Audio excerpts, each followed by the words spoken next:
दोस्तों आज हम कवर करेंगे पीरियोडिक टेबल। आवर्त सारणी से संबंधित सभी महत्वपूर्ण प्रश्न, वेरी इंपॉर्टेंट टॉपिक है। हर बार परीक्षा में यहाँ से एक दो क्वेश्चन पूछ लिए जाते हैं और किस टाइप के क्वेश्चन पूछे जाते हैं, कहाँ से पूछे जाते हैं, यानी कि यहाँ से जो भी जितने भी इंपॉर्टेंट क्वेश्चन बनते हैं वो सभी इस वीडियो में कवर करेंगे। बिल्कुल छोटा सा प्यारा सा टॉपिक है, हो सकता है एग्जाम में आपको एक दो नंबर दिला दे। तो भाई स्वागत है आप सभी का जी के महात्मा जी में। चलिए शुरू करते हैं फटाफट। पहला क्वेश्चन, सबसे पहले तत्वों का वर्गीकरण किसके द्वारा किया गया? आपको 3 सेकंड मिलते हैं। Option B Dobereiner. देखिए तत्वों का सबसे पहले वर्गीकरण किया डॉबेराइनर ने। ये जर्मन वैज्ञानिक थे और इन्होंने तत्वों को 3-3 के समूह में रखा, इसलिए इनके तत्वों के वर्गीकरण को त्रिक का नियम भी कहा जाता है। वेरी इंपॉर्टेंट पॉइंट है दोस्तों। त्रिक का नियम किसने दिया? डॉबेराइनर ने। अब देखिए डॉबेराइनर का त्रिक का नियम भी फेल हो गया क्योंकि ये सभी तत्वों को 3-3 के क्रम में सही रूप से नहीं जमा पाए, इसलिए इनका त्रिक का नियम भी फेल हो गया। नेक्स्ट, अष्टक नियम का प्रतिपादन किसके द्वारा किया गया? Very important question. अगर आपने चुना ऑप्शन ए न्यूलैंड तो बिल्कुल सही जवाब चुना है। देखिए न्यूलैंड के समय में ज्ञात तत्वों की संख्या थी 56। न्यूलैंड ने इन सभी तत्वों को परमाणु द्रव्यमान के बढ़ते क्रम में वर्गीकृत किया। न्यूलैंड के वर्गीकरण में हर एक तत्व अपने से 8वें तत्व के गुण धर्म में यानी कि प्रॉपर्टी में समानता रखता था, इसलिए इसे अष्टक का नियम दिया गया। लेकिन न्यूलैंड का अष्टक नियम भी फेल हो गया, ये भी सभी तत्वों को सही क्रम में नहीं जचा पाए। नेक्स्ट, सबसे पहले आवर्त सारणी की खोज किसने की? ऑप्शन सी मेंडलीफ ने। दोस्तों वेरी इंपॉर्टेंट पॉइंट है। सबसे पहले आवर्त सारणी की खोज किसने की? मेंडलीफ ने। अब देखिए मेंडलीफ ने आवर्त सारणी में हाइड्रोजन से शुरुआत की और उसके बाद सभी तत्वों को उनके परमाणु द्रव्यमान के बढ़ते क्रम में रखा। मेंडलीफ की आवर्त सारणी में 9 वर्ग और 7 आवर्त थे और तत्वों की संख्या थी 63। अब मेंडलीफ की आवर्त सारणी में भी बहुत सी कमियां थी। ज्यादा एटॉमिक मास वाले तत्वों को कम एटॉमिक मास वाले तत्वों से पहले रखा गया, समान गुण वाले तत्वों को अलग अलग रखा गया। कहने का मतलब यह है कि मेंडलीफ की आवर्त सारणी भी फेल हो गई। देखिए मेंडलीफ आवर्त सारणी से कुछ इंपॉर्टेंट पॉइंट नोट कीजिए। देखिए मेंडलीफ ने आवर्त सारणी के तत्वों को परमाणु द्रव्यमान एटॉमिक मास के बढ़ते क्रम में रखा। मेंडलीफ की आवर्त सारणी में 9 वर्ग और 7 आवर्त थे और मेंडलीफ की आवर्त सारणी में 63 तत्व थे। वेरी इंपॉर्टेंट पॉइंट है। Next question, very important question, आधुनिक आवर्त सारणी का नियम किसने दिया? देखिए बात हो रही है आधुनिक आवर्त सारणी की। Option D Mosle. देखिए आधुनिक आवर्त सारणी का ही सुधरा हुआ रूप था। जो भी कमियां थी आवर्त सारणी में उसे मोसले ने दूर किया, ठीक किया और उसके बाद अस्तित्व में आई आधुनिक आवर्त सारणी। और यहां से एग्जाम में सीधे क्वेश्चन पूछ लिए जाते हैं। लास्ट टाइम रेलवे एग्जाम में यहां से बहुत क्वेश्चन पूछे गए थे और भाई इन सबको हम कवर करेंगे डिटेल से। अब देखिए आधुनिक आवर्त सारणी की खोज किसने की? 1913 में हेनरी मोसले ने। याद रखना मेरे भाई, यहां पर आधुनिक आवर्त सारणी पूछा गया है, ना कि आवर्त सारणी। अगर आवर्त सारणी पूछा जाए तो मेंडलीफ और आधुनिक पूछ लिया जाए तो भाई हेनरी मोसले। आधुनिक आवर्त सारणी में 18 वर्ग हैं और 7 आवर्त हैं। ये देखिए, ये जो इमेज में आप देख रहे हैं ये वाले ये आवर्त हैं और इनकी संख्या है 7, और ये वाले कॉलम ये कहलाते हैं वर्ग और इनकी संख्या है 18। और आधुनिक सारणी में कुल तत्वों की संख्या है 118। मोसले ने आधुनिक आवर्त सारणी में तत्वों को उनके बढ़ते परमाणु क्रमांक एटॉमिक नंबर के अनुसार वर्गीकृत किया है, जबकि मेंडलीफ ने आवर्त सारणी में तत्वों को उनके परमाणु द्रव्यमान एटॉमिक मास के बढ़ते क्रम में रखा था। ये डिफरेंस आप जरूर नोट कर लीजिए। Next question, very important question और भाई एग्जाम में पूछा भी जा चुका है। आधुनिक आवर्त सारणी में 6वें आवर्त में कितने तत्वों को रखा गया? अगर आपने चुना ऑप्शन सी 32 तो बिल्कुल सही जवाब चुना है। देखिए आवर्त सारणी के 6वें आवर्त में कुल 32 तत्वों को रखा गया। देखिए आधुनिक आवर्त सारणी में कुल 7 आवर्त है, हमने आपको पीछे बताया भी था। अब इन आवर्तों में कितने तत्वों को रखा गया है यह एग्जाम में पूछ लिया जाता है।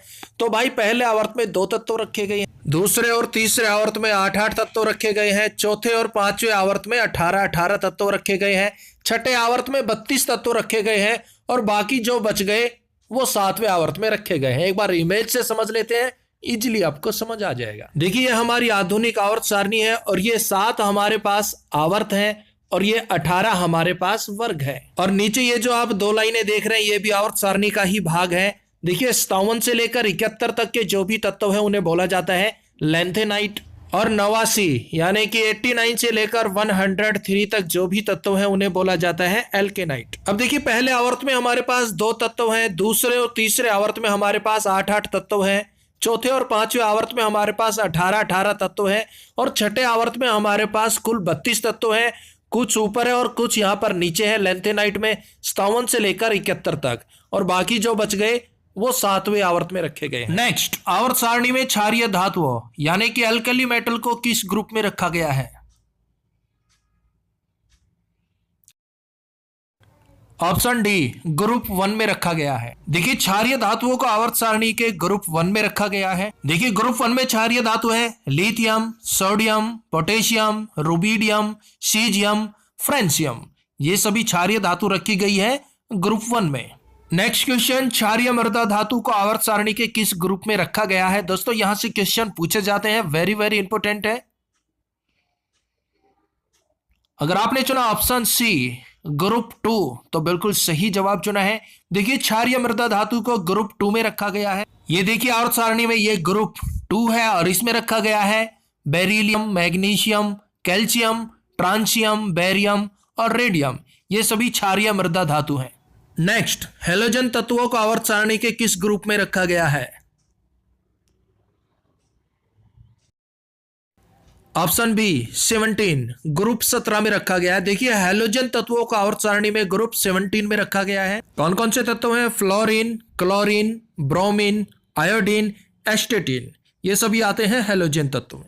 नेक्स्ट क्वेश्चन, हेलोजन तत्वों में सर्वाधिक अभिक्रियाशील तत्व कौन सा है? Very important question. Option A fluorine. देखिए हेलोजन तत्वों में सबसे अधिक अभिक्रियाशील तत्व है फ्लोरीन। नेक्स्ट क्वेश्चन, हेलोजन तत्वों में किस तत्व का उपयोग कीटनाशक के रूप में किया जाता है? जवाब दीजिए मेरे भाई। अगर आपने चुना ऑप्शन बी क्लोरीन तो बिल्कुल सही जवाब चुना है। देखिए क्लोरीन का उपयोग कीटनाशक के रूप में किया जाता है और ये हेलोजन तत्वों में आता है। Next question, very important question, आवर्त सारणी के किस ग्रुप में आने वाले तत्वों को सिक्का धातु कहा जाता है? Option D group 11। देखिए आवर्त सारणी के ग्रुप 11 में आने वाले सभी तत्वों को सिक्का धातु कहा जाता है। अब सिक्का धातु में कौन कौन से तत्व आते हैं? कॉपर, सिल्वर, गोल्ड और नेक्स्ट क्वेश्चन, आवर्त सारणी के किस को शून्य समूह कहा जाता है? बिल्कुल इजी है मेरे भाई।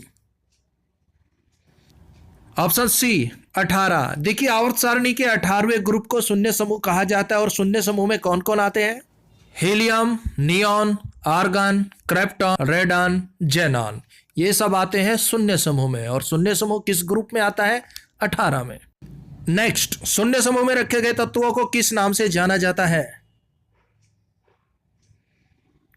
अगर आपने चुना ऑप्शन डी ये सभी तो बिल्कुल सही जवाब चुना है। देखिए शून्य समूह में रखे गए तत्वों को निष्क्रिय तत्व, अक्रिय तत्व, उत्कृष्ट तत्वों के नाम से भी जाना जाता है। नेक्स्ट क्वेश्चन, बिल्कुल इजी क्वेश्चन, अभी तक कुल ज्ञात तत्वों की संख्या कितनी है? Option C 118। देखिए वर्तमान में ज्ञात तत्वों की संख्या है 118। अब 118 तत्वों में 91 धातु है और 27 अधातु है। Next question, very important question, आवर्त सारणी में सबसे हल्का तत्व कौन सा है? ऑप्शन ए हाइड्रोजन। आवर्त सारणी में सबसे हल्का तत्व है हाइड्रोजन। नेक्स्ट, आवर्त सारणी में सबसे हल्की धातु कौन सी है? Option B lithium. देखिए आवर्त सारणी में सबसे हल्की धातु है लिथियम। नेक्स्ट, पृथ्वी पर सबसे अधिक मात्रा में पाया जाने वाला तत्व? Option D oxygen. देखिए पृथ्वी पर सबसे अधिक मात्रा में पाया जाने वाला तत्व है ऑक्सीजन। नेक्स्ट, पृथ्वी पर सबसे अधिक मात्रा में पाई जाने वाली धातु? Option C aluminium. पृथ्वी पर सबसे अधिक मात्रा में पाई जाने वाली धातु है एल्यूमिनियम। नेक्स्ट, आवर्त सारणी में सबसे भारी तत्व कौन सा है?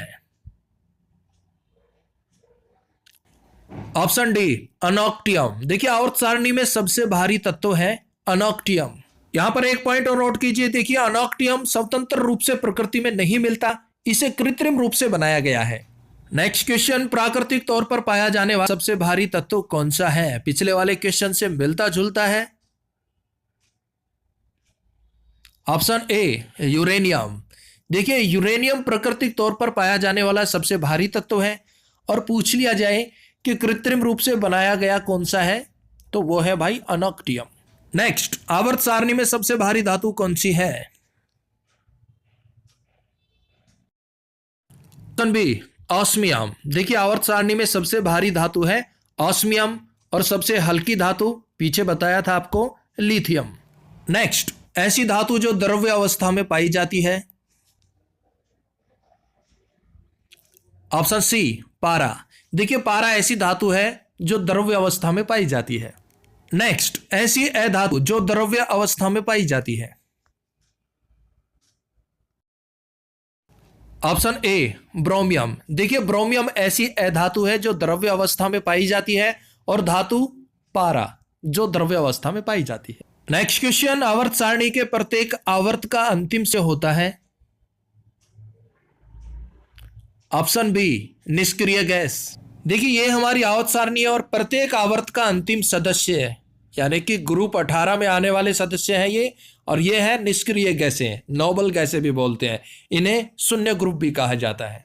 नेक्स्ट, आवर्त सारणी के प्रत्येक आवर्त का पहला सदस्य होता है। ऑप्शन ए क्षार धातु। देखिए आवर्त सारणी का जो प्रत्येक आवर्त में पहला सदस्य होगा वो क्षार धातु होगा। सभी आवर्त है और इनका जो पहला सदस्य है वो क्षार धातु है, पीछे आपको बताया भी था। Next question, very important question, आधुनिक आवर्त सारणी में तत्व व्यवस्थित किया गया है। ऑप्शन ए तत्वों के बढ़ते हुए परमाणु संख्या से। आधुनिक आवर्त सारणी में तत्वों को उनके परमाणु क्रमांक के बढ़ते हुए क्रम में व्यवस्थित किया गया है। नेक्स्ट, मेंडलीफ ने आवर्त सारणी में तत्वों को किस क्रम से रखा? ऑप्शन सी तत्वों के बढ़ते हुए परमाणु द्रव्यमान में। देखिए मेंडलीफ ने अपनी आवर्त सारणी में तत्वों को उनके परमाणु द्रव्यमान के बढ़ते हुए क्रम में रखा था। नेक्स्ट क्वेश्चन, आवर्त सारणी में 57 से 21 तक के तत्वों को क्या कहा जाता है? Option A lanthanide. ये देखिए आवर्त सारणी में ये जो आप देख रहे हैं 57 से लेकर 71 तक जो भी तत्व हैं इन्हें बोला जाता है लेथेनाइट। नेक्स्ट, आवर्त सारणी में 89 से 103 तक रखे गए तत्वों को क्या कहा जाता है? ऑप्शन बी एल्किनाइट। देखिए आवर्त सारणी में 89 से लेकर 103 तक जो भी तत्व रखे गए हैं उन्हें बोला जाता है एल्केनाइट। और भाई नेक्स्ट क्वेश्चन होगा आप सभी के लिए चैलेंज, बिल्कुल छोटा सा प्यारा सा क्वेश्चन है और इसका सही जवाब कमेंट्स बॉक्स में दीजिएगा, और भाई मैंने पूरा भरोसा है हम इसका सही जवाब दोगे। ऐसी धातु जो द्रव्य अवस्था में पाई जाती है, सही जवाब कमेंट्स बॉक्स में दीजिए।